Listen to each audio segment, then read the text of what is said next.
Your favorite coffee might be quietly training your bladder to cut the line. Get the dose or brew wrong, and urgency and restless nights can creep in. Stay for a calm, natural plan that keeps flavor and returns control. Picture this. You're holding a steaming mug on your morning commute, the kind that barely fits in the cup holder. Maybe it's a refilled diner cup. Maybe it's a venti iced coffee stacked with ice and vanilla syrup. It feels like focus in a cup, permission to start the day. But here's a gentle truth we rarely pause to consider. The way we drink caffeine can quietly teach the bladder to speak up sooner and louder than it needs to. I'm not here to scare you or tell you to abandon your favorite drink. I'm here to help you keep the ritual and feel in control again. Let me start by setting a clear expectation. I'll walk you through practical steps to reduce bladder urgency without the pressure or guilt that often surrounds health advice. You'll hear actionable ideas you can try today with the goal of making your daily routine, work, workouts, road trips, sleep, more comfortable. And because real change grows from small, consistent tweaks, I'll keep things simple, friendly, and realistic. As a special bonus at the end of this journey, you'll get a short 7-day plan to discover your personal caffeine threshold, the amount and timing that let you enjoy your drink while calming the urge. Hold on to that promise. It's worth it. First, a small mindset shift that can make a big difference. We often think urgency is about sheer volume. I drank a lot, so I have to go. But urgency often shows up even when the cup isn't huge. Why? The bladder is not only a storage tank, it's a responder. Caffeine can nudge the nervous system, making sensations feel more intense. If the bladder learns that you always dash at the first hint of fullness, like just-in-case trips before a meeting, it can start sending louder signals earlier. The good news is that bodies are adaptable in the other direction too. With patient practice, you can retrain those signals to be calmer and clearer. Now for something many people miss. It's not just caffeine content that matters. How and when you drink it plays a starring role. A large coffee on an empty stomach, especially when paired with a sugary donut or sweetened creamer, can create a quick spike, not only in alertness, but in sensitivity. Add a midday diet soda with artificial sweeteners and a pre-workout energy drink, and you've stacked multiple triggers. This is a very North American pattern. Big servings, refills, convenient store sizes, and a love of ice-cold drinks that go down fast. None of this is bad, in a moral sense. It simply means your bladder gets a lot of stimulation in a short window. So what do we do that's natural, realistic, and kind to your routine? Start by reshaping the ritual, not removing it. Choose smaller portions you truly savor. When the coffee is strong, pour it into a smaller cup and make that your default serving size. Enough for pleasure, not so much that you tip the system. Sip rather than gulp, especially with iced coffee that can become more of a chug. Pair your drink with a simple, steadying breakfast. Protein and fiber, like eggs with whole grain toast or oatmeal with nuts. This slows the rush effect and makes the signals from your body less jumpy. Hydration deserves a quiet spotlight. Many people cut water because they fear running to the restroom, but that can backfire. More concentrated urine can feel irritating, especially if the bladder is already sensitive. A small glass of water before your coffee, and another a little later, can dilute the intensity of those signals. It's not about flooding yourself. It's about keeping the environment gentle. Another overlooked step is timing. If you know caffeine wakes your bladder fastest in the late afternoon or evening, bring your coffee window earlier in the day and close it 6 to 8 hours before bedtime. The goal isn't to be strict, it's to protect your sleep and give the bladder a calmer night. Many people find that a morning cup or two feels fine, but the 4 p.m. pick-me-up prompts the most uncomfortable urgency. Notice your pattern and work with it. There's also value in what you skip. If you rely on syrups, heavy sweeteners, or multiple shots in a short span, experiment with a simpler recipe. Some find that artificial sweeteners in diet sodas or zero-sugar energy drinks are particularly irritating. Others realize that the extra-large iced tea at lunch adds more caffeine than they expected. You don't have to be perfect. You just need to become curious and honest with your own data. Keep a light record for a few days, what you drink, when, with what food, and how your bladder responds. Patterns will emerge, and those patterns are your map. One more nuance that often surprises people. Decaf is not zero. Depending on the brand and method, decaf can contain enough caffeine to matter for sensitive individuals. If you're switching to decaf and still notice urgency, don't assume you imagined it. You might benefit from a half-calf approach, half regular, half decaf, prepared in a way that's gentle on the system. We'll talk more about brewing methods and small tweaks that can soften the impact without sacrificing flavor. As you experiment, stay compassionate with yourself. Progress in the body tends to be gradual. What matters most is consistency and self-observation, not rigid rules. If you ever notice symptoms like pain, fever, or blood in the urine, that's your cue to consult a qualified professional. Urgency alone is common and manageable, but those symptoms deserve medical attention. Otherwise, keep refining the simple steps. Smaller portions, slower sipping, steady meals, mindful hydration, and earlier timing. These actions don't ask you to give up joy. They help you hold on to it in a way that supports comfort and confidence. I promised a practical bonus at the end, a 7-day plan to help you discover your personal threshold, and I'll keep that promise. For now, let this be the beginning of a calmer dialogue between you, your coffee, and your bladder. The next tip is one of the most important, and ignoring it won't just limit your results. It may also bring serious side effects for some people, so approach it thoughtfully and stay with me. Let's build on the simple shifts you just started to practice: smaller portions, slower sipping, steadier meals, and kinder timing. Those choices already change how loudly the bladder speaks. Now I want to show you what happens under the surface, because understanding the why makes every habit easier to keep. Knowledge becomes a kind of quiet power. It gives you permission to enjoy what you love without feeling trapped by it. Caffeine's reputation is all about wakefulness, but the story doesn't stop at focus and energy. In plain terms, caffeine can nudge your nervous system into a more alert state, and that alertness can spill over into the way the bladder senses fullness. Think of the bladder as a well-mannered messenger that normally waits its turn. With caffeine on board, the messenger can feel a little impatient, tapping your shoulder sooner. For some people, that tap is a mild reminder. For others, especially with larger servings or multiple caffeinated drinks stacked back to back, it feels more like a knock. There's another layer that often gets overlooked: the difference between needing to go and feeling the urge intensely. Need is about actual volume. Urgency is about perception and sensitivity. When the nervous system is more stimulated, signals feel louder. That's why two people can drink the same iced coffee from a drive-thru, and one walks around happily for hours while the other plans their day around bathrooms. Biology is individual. You don't have to outwill your body. You just need to learn how yours speaks. Now, let's bring this closer to everyday patterns. A common North American morning might look like this: a big mug before leaving home, a refill at the office machine, then an energy drink before the gym, or a large iced tea at lunch.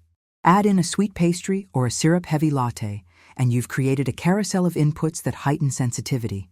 Carbonated sodas and certain artificial sweeteners can add their own nudge to the bladder.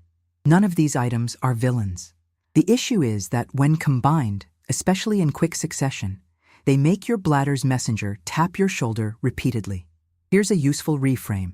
Rather than thinking, "I can't have caffeine," think, "I'll spread it out and pair it well." 2 small coffees spaced apart, each enjoyed with food, can feel dramatically different from 1 giant cup chugged on an empty stomach. Hydration helps too. A moderate, steady intake of water dilutes the intensity of urine so the bladder lining feels less irritated. Paradoxically, cutting water entirely because you're worried about frequency can make your urine more concentrated and the signals sharper. You don't need to drown yourself, just keep it consistent. Another practical point: routine bathroom trips, just in case. They seem harmless, but the bladder is a quick learner. If you empty it at the slightest hint of fullness, it may begin to expect that pattern and ask for attention earlier. You're not doing anything wrong. You're simply reinforcing a cue. A gentler approach is to lengthen the gap by a few minutes when it's comfortable, letting your body feel safe, holding a bit longer. Over time, that teaches calmer messaging. Let's talk preparation, because brewing style matters more than most people realize. Strong, fast-extracted espresso shots can feel punchy on the palate and on the system, especially when taken on an empty stomach. Paper-filtered methods often yield a cleaner cup with fewer compounds that some people find irritating. Cold brewing, soaking grounds in cool water for many hours, can produce a smoother concentrate that you can dilute and even warm up without losing the gentler profile. These are not hard rules, they're options that many sensitive drinkers find friendlier. You might be wondering about decaf. It's a smart tool, but it's not always a free pass. Decaf still contains a small amount of caffeine, and some people feel it. A workable middle ground is a half-calf blend, half regular, half decaf, brewed in a gentle style and sipped with a meal. That allows you to keep the taste and ritual while lowering the overall stimulus. If you lean on flavor add-ons, consider simpler ingredients, a splash of milk or oat milk, a cinnamon sprinkle, or vanilla extract. Many find these swaps easier on the system than heavy syrups or several packets of sweetener. All of this becomes more powerful when you bring in light tracking. For 1 week, note what you drink, when, how it's prepared, and how urgent you feel on a simple 0 to 10 scale. Also note whether you drank water and whether you paired your caffeine with food. Patterns will pop quickly. Maybe you'll see that a mid-morning cup with oatmeal feels perfectly fine, but the late afternoon iced coffee plus a diet soda after work is your combination that escalates urgency. With that clarity, you can plan your day proactively rather than reactively. If you notice red flag symptoms such as pain, fever, or blood in the urine, seek a qualified medical evaluation. That's basic self-care. Otherwise, treat this like an experiment driven by curiosity. Shift from big, fast servings to smaller, steady ones. Favor paper-filtered or cold-brewed preparations. Pair coffee with protein and fiber. Keep water consistent. Resist the just-in-case habit unless it's truly needed. These are small levers that add up, not rigid rules meant to drain your joy. My aim is to help you reclaim comfort without giving up your favorites. When you understand how the signal gets louder and how to turn the volume down naturally, you move through the day with more ease. Meetings, errands, flights, workouts, without that uneasy clock in the back of your mind. And when your routine aligns with your body, sleep often improves too, because the late-day triggers stop spilling into the evening. We've laid a foundation of understanding and practical steps you can use immediately. Now we'll move into an equally crucial piece that ties everything together. The way you prepare your drink to keep the ritual and calm the system at the same time. The next tip is one of the most important, and ignoring it won't just limit your results. It may also bring serious side effects for some people, so consider it carefully and keep going with me. You've already started shaping the ritual so it works for you. Smaller pours, slower sipping, steady meals, and a kinder window for caffeine. Now let's pull back the curtain on the quiet culprits that slip into an ordinary North American day and make the bladder's message louder than it needs to be. This isn't about blame. It's about awareness that gives you more freedom, not less. Think about portion size first. A standard home mug is often bigger than we think, and a convenience store cup or a drive-through iced coffee can hold the same volume as 2 or even 3 small coffees. That means your system may be processing several doses of stimulation all at once. Energy drinks complicate the picture because many cans contain more than one serving. A quick top-off at the office machine or a free refill at a diner quietly stacks the deck. None of these habits are unusual. They're baked into the culture of big cups, fast pacing, and long commutes. But when your bladder has to manage that pattern day after day, it can start speaking in exclamation points. Hidden sources add another twist. Chocolate bars from the checkout lane, mocha desserts after dinner, the extra-large iced tea at lunch, a cola with barbecue, a scoop of pre-workout before the gym. Each one adds a little more stimulation to the signal. Even decaf isn't zero. Depending on the brand and brew, it can still contribute enough for sensitive people to notice. If your day feels like a series of small jolts, the bladder notices too. There are also companions that don't contain caffeine, yet can make the bladder feel more reactive. Artificial sweeteners, common in diet sodas and sugar-free syrups, are a frequent example. Some people do just fine with them. Others find they sharpen urgency. Spicy sauces and vinegary dressings, especially around tailgate foods or game day snacks, can add their own nudge. Carbonation can be bothersome for some individuals, particularly when stacked with caffeine and sweeteners. You don't need to ban these items from your life. You just need to see how they interact with your body so you can choose strategically. Here's a practical way to get clarity without obsessing. A simple inputs map. For 3 to 5 days, write down the time, drink or food, rough amount, and how urgent you feel on a 0-10 scale 30 to 60 minutes later. Keep it light. No calorie math, no perfection. You're looking for clusters. Maybe the pattern is a mid-afternoon iced coffee plus a diet soda on the drive home. Maybe it's chocolate after dinner. Maybe it's the weekend cold brew concentrate poured strong because the glass looks half empty. Once you see the cluster, you can rearrange it rather than going without. Now, the fun part, swaps that make a tangible difference. If you love big iced coffees, try ordering the next size down and asking for an extra splash of milk or oat milk to soften the intensity. If energy drinks are part of your routine, look for options with less caffeine per can, or choose a smaller size. Treat it like a tool for specific occasions rather than a daily habit. If you reach for diet soda automatically, experiment with plain or lightly flavored seltzer at meals, and keep diet soda for moments when you truly want the taste. For sweet cravings, a square of dark chocolate earlier in the day is often gentler than a large mocha at night. Brewing choices matter too. Paper-filtered drip or pour-over often yields a cup that many sensitive drinkers find smoother. Cold brew, diluted to taste, can offer the satisfaction of coffee with fewer edgy notes. And half-calf is more than a compromise. It's a sustainable strategy that preserves flavor while easing the stimulus on your system. If decaf is your evening ritual, sample a couple of brands. They differ more than most people expect. One habit worth rethinking is the fast chug. Iced drinks go down quickly, especially with lots of ice. Try this experiment. Take 3 mindful breaths before your first sip, and pause long enough between sips that the ice has a chance to melt. The goal is not to be performative, it's simply to let your body catch up to your cup. Many people find that this alone reduces the sudden urge moments that interrupt meetings, workouts, or errands. Hydration ties everything together. Paradoxically, when we feel more urgent, we tend to cut water, which concentrates urine and can make the bladder feel more irritated. A steady, moderate intake across the day keeps the environment gentler. Think of it as smoothing the edges. Pair this with food choices that steady energy, protein and fiber in the morning, colorful vegetables at lunch, and balanced meals that avoid massive sugar spikes followed by crashes. Stable energy often translates to calmer signals from head to bladder. Because health is individual, keep an eye on body cues that deserve professional input. Pain, fever, or blood in the urine are reasons to seek care. That's not about fear, that's about respecting your body. For the day-to-day pattern of urgency, however, curiosity and small adjustments are usually more effective than all-or-nothing rules. The aim is to feel at home in your routine, cafes with friends, road trips, long study sessions, without planning your life around restroom locations. As you experiment, celebrate the small wins.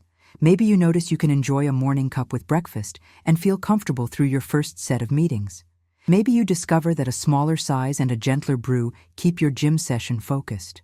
These are meaningful improvements. Over time, the bladder relearns when to whisper and when to speak up, and you regain a sense of ease that spills into sleep, travel, and confidence in social settings. You've now identified the quiet culprits and learned how to sidestep them without giving up what you love. The next step is to refine how you structure your day, timing, pairings, and simple training cues, so your body and bladder work as a team. The next tip is one of the most important, and ignoring it won't just limit your results. It may also bring serious side effects for some people. So consider it carefully and keep going with me. You've started to spot the patterns: extra large cups, quick refills, hidden caffeine, and companions like diet soda or spicy meals that nudge the bladder to speak up. Now we'll shape the rhythm of your day so your body and bladder move in the same direction. This isn't a rigid program. Think of it as choreography, small, repeatable steps that teach calmer signals over time. Start with timing, because timing turns a good habit into a great one. Many people feel comfortable with caffeine earlier in the day, but notice more urgency when they chase a late afternoon slump. A helpful frame is a clear window. Enjoy your coffee in the morning hours and pause 6 to 8 hours before bedtime. That protects sleep and gives your nervous system a quiet runway into the evening. If mornings are hectic, split one, serving into 2 smaller cups spaced an hour apart, both paired with food. That spacing creates a softer curve in alertness and, for many, a calmer bladder. Pairings matter as much as portions. Coffee on an empty stomach can feel like a spotlight. With a base of protein and fiber, eggs and whole grain toast, Greek yogurt with berries, oatmeal with nuts, the light softens. Add a short glass of water near your cup to dilute intensity without flooding your system. Keep lunch balanced and colorful. Vegetables, lean proteins, and whole grains reduce the sugar spikes that can make nerves feel jittery. When energy dips in the afternoon, try movement first. 5 minutes of brisk walking, a stretch break, a couple of deep breathing cycles, before reaching for caffeine. Often, the body needed oxygen and circulation more than another dose of stimulation. A quiet but powerful practice is resisting the just-in-case bathroom trip when it's comfortable to wait. The bladder is trainable, and frequent preemptive emptying can teach it to ask for attention early. You don't need to push through discomfort. Instead, add a few minutes to your usual interval, then a few more as the week goes on. Some people like a simple cue. 1 slow inhale through the nose, 1 soft exhale through pursed lips, and a gentle drop of the shoulders. That quick relaxation can turn a strong urge into a manageable one, while you walk to the restroom at a normal pace. Consider the pacing of your fluids across the day. Front-load a reasonable portion of your water intake in the morning and midday, then taper gently toward evening. This is less about rules and more about kindness to your future self. You protect your sleep and keep nighttime bathroom trips less likely. If exercise is part of your routine, hydrate around the workout and be mindful of caffeinated pre-workouts. A smaller scoop or a lower caffeine option may fit better once the rest of your day is calmer. Preparation style strengthens these choices. Paper-filtered methods tend to yield a cleaner cup, and cold brew that's diluted to taste can feel smoother. If you enjoy espresso, place it alongside food and consider a half-caff shot in the early afternoon instead of a double later in the day. For flavor, try warm spices like cinnamon or a splash of milk rather than heavy syrups. Small recipe changes add up, especially when your system is sensitive. Build a personal check-in that takes 30 seconds. Ask, when did I last drink water? Was my caffeine paired with food? Have I stacked caffeine with artificial sweeteners or carbonation in the last 2 hours? Do I feel tense in my shoulders or jaw? Often, easing muscular tension and sipping a little water calms the overall signal. And if stress is high, a brief reset, standing up, rolling the shoulders, 2 slow breaths, helps the nervous system step back from high alert. A calmer system reports sensations more accurately. Tracking progress keeps motivation real.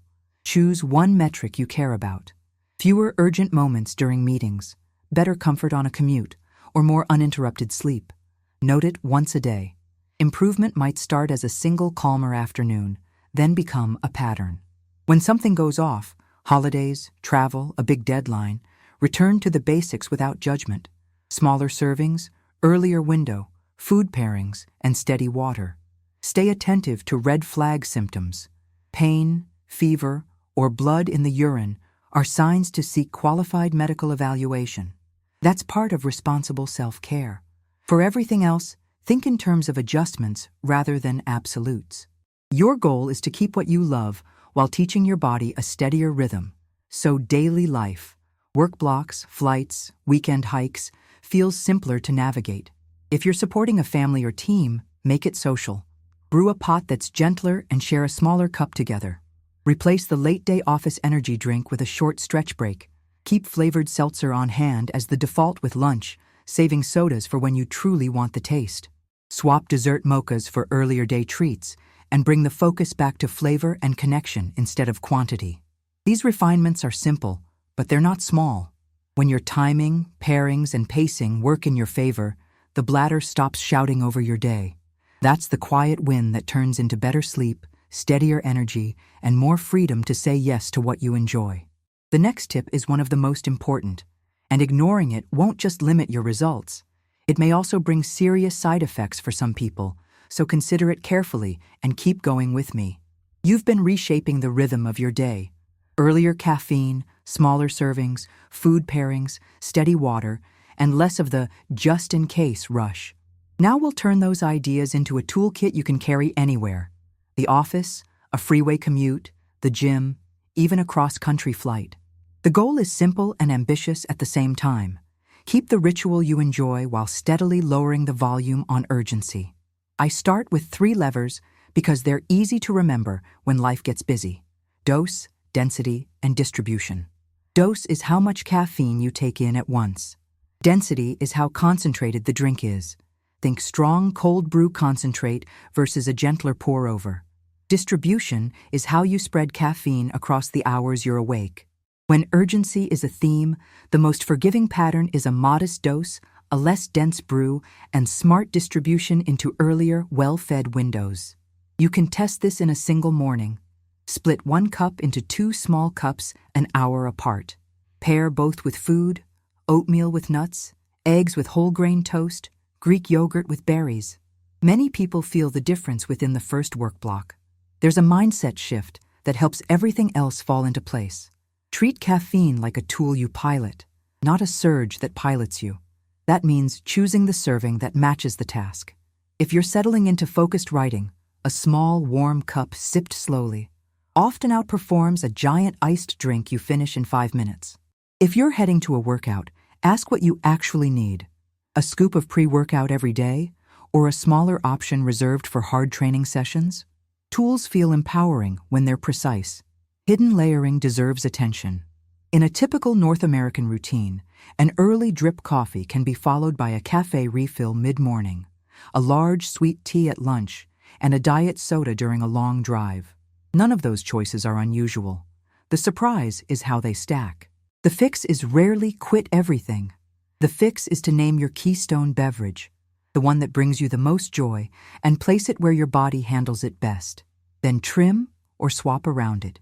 If that keystone is a morning coffee, keep it and trade the lunch sweet tea for water or lightly flavored seltzer on most days. If the keystone is an afternoon iced latte you enjoy with a colleague, make breakfast coffee half-calf and stop energy drinks by noon.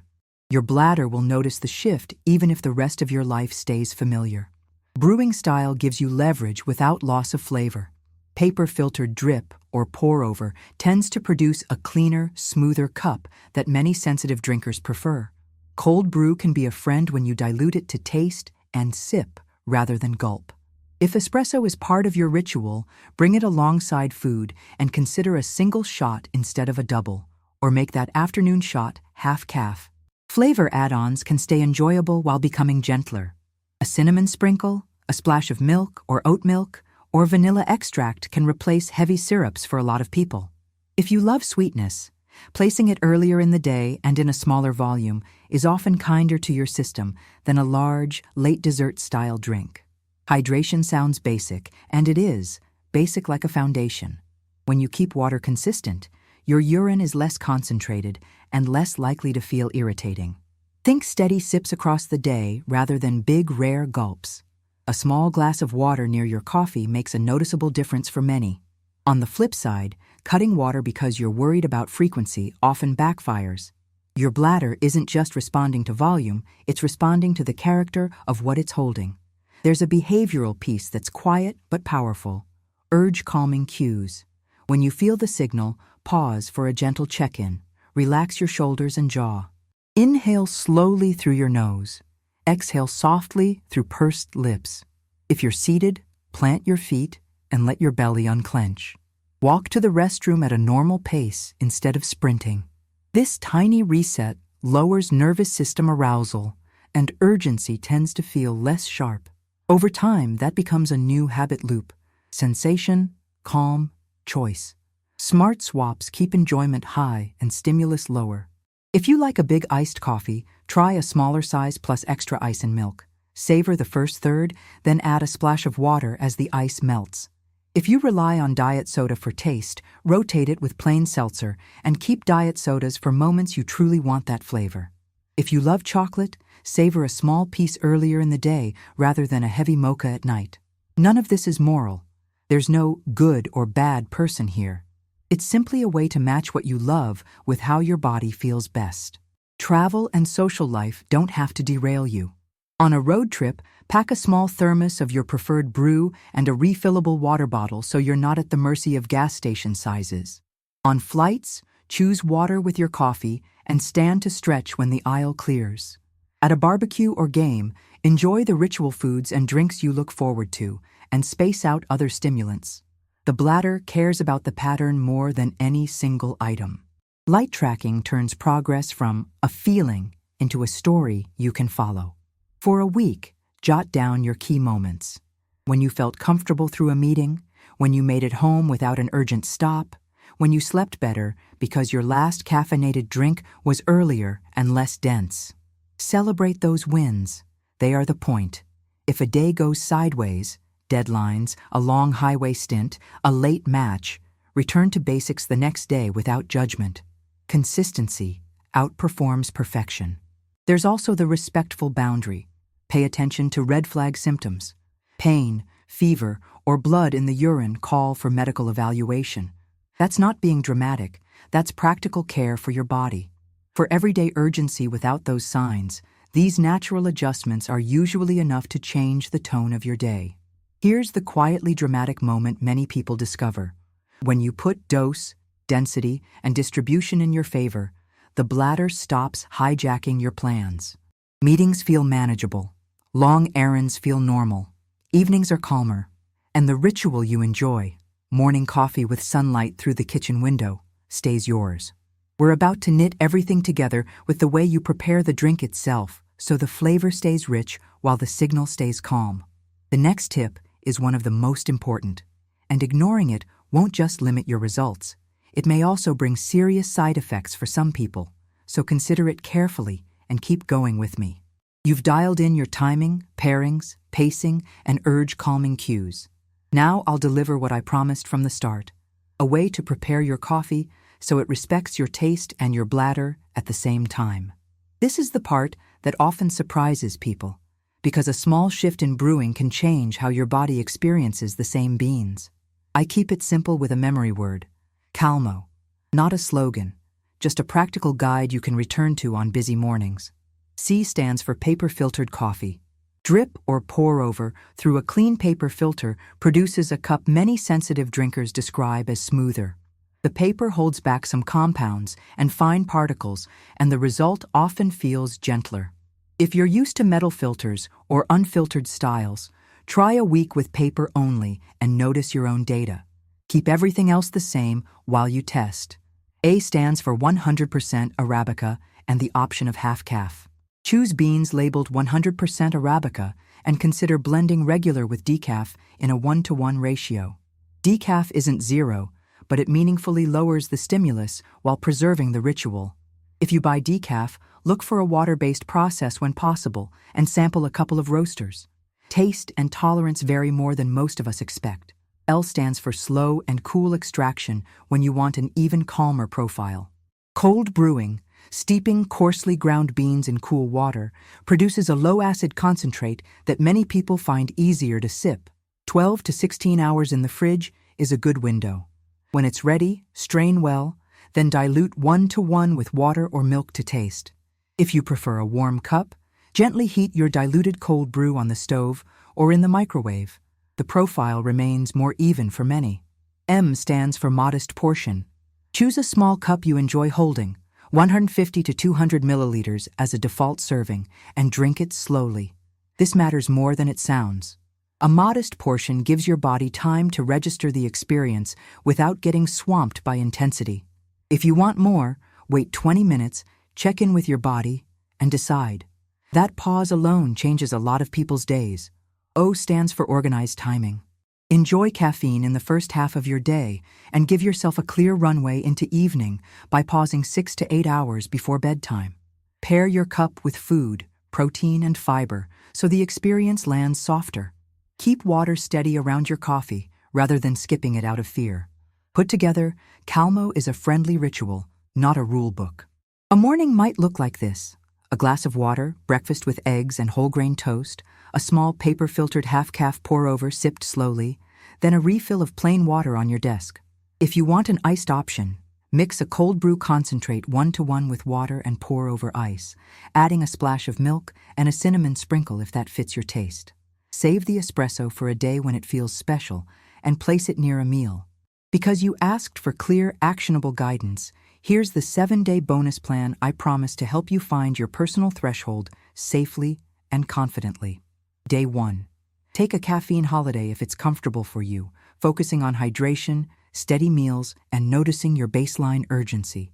If you're a heavy caffeine user, scale down rather than stopping abruptly. Day 2 and Day 3. Reintroduce a small Calmo-style serving in the morning, paired with breakfast. Keep a 0-10 note of urgency 30 to 60 minutes after each cup. Day 4. If your notes look calm, add a second small serving 2 hours later, still in the morning, and keep water consistent. Day 5. If afternoons are where urgency usually spikes, keep caffeine in the morning, but test the gentlest option, a half-calf paper-filtered cup with lunch, and compare your notes. Day 6. Remove add-ons that often provoke sensitivity for some people: artificial sweeteners, heavy syrups, multiple sodas, and notice whether your afternoon feels easier. Day 7. Look across your notes and define your personal plan. How many small cups, at what times, in which preparation, leave you comfortable most of the day? That number is not a judgment. It's a tool you can use to design your routine. If a day doesn't go as planned, travel, a deadline, a late game, come back to Calmo the following morning without criticism. This is a partnership with your body, not a test. Keep the red flag boundary in mind. If you experience pain, fever, or blood in the urine, seek qualified medical evaluation. Otherwise, this approach is about natural adjustments that protect comfort, energy, and sleep while keeping what you enjoy. You deserve a closing reflection that's as practical as it is hopeful. A calmer bladder is not about perfection. It's about matching your habits to the way your body works. When you master small rituals, paper-filtered brews, half-calf blends, slow sipping, earlier windows, you get your time back. Flights feel easier. Meetings stop being negotiations with your bladder. Long drives become scenic again. And perhaps most importantly, you keep the joy of your morning cup without feeling like you're gambling with comfort for the rest of the day. If this guidance helped you understand your body and gave you tools you can actually use, support this work so it can reach more people. Share it with someone who lives on coffee, leave a like, and subscribe for practical, respectful health education. Tell me in the comments which Calmo step you'll try first or how your 7-day plan goes. Your notes may encourage someone who's right where you were last week. We've come full circle. You can honor your routine and your body at once. Keep experimenting, stay curious, and let comfort be your compass. The next tip is one of the most important, and ignoring it won't just limit your results. It may also bring serious side effects for some people, so consider it carefully and keep learning.